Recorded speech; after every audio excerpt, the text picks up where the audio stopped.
Finally today, 2 days after flight MH17 was shot out of the sky, the passengers and crew were being shown some respect. Teams of emergency workers were combing the fields and bringing the dead out on stretchers. But the main crash site is still in the hands of the pro-Russia armed rebels, the same men that are suspected of shooting down the plane by mistake. In the surrounding villages, some residents were paying their respects. They understand the enormity of what happened, because as one woman told me, it was on their homes and streets that parts of the plane and some of the bodies rained down. People found passports of men and women from Amsterdam, children's toys, rucksacks with personal letters.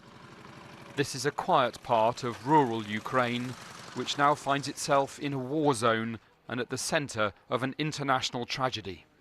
The people who live in this village house told us that they heard the explosion. They came outside to see what was going on, and at that moment, this, a large piece of a Boeing 777, landed in front of them. The best theory is that the plane was hit by one of these, a Buk M1 anti-aircraft missile that had got into rebel hands. But the Ukrainian intelligence service goes further. To operate Buk M1, you need to have education, military education, and to be well trained. We know for sure that the team was Russian.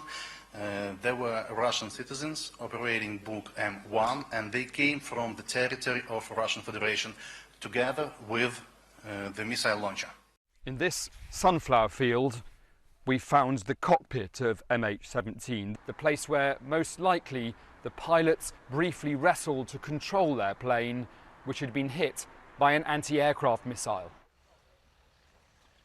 The pilots' bodies were gone, the site was guarded by a lone gunman. In the wreckage, someone's souvenirs of Holland's World Cup campaign. 5 miles from the main crash site, completely unguarded, we were still finding large pieces of the aircraft. The on-the-ground investigation of who was responsible for this atrocity has not even begun. Daniel Sandford, BBC News, Grabove.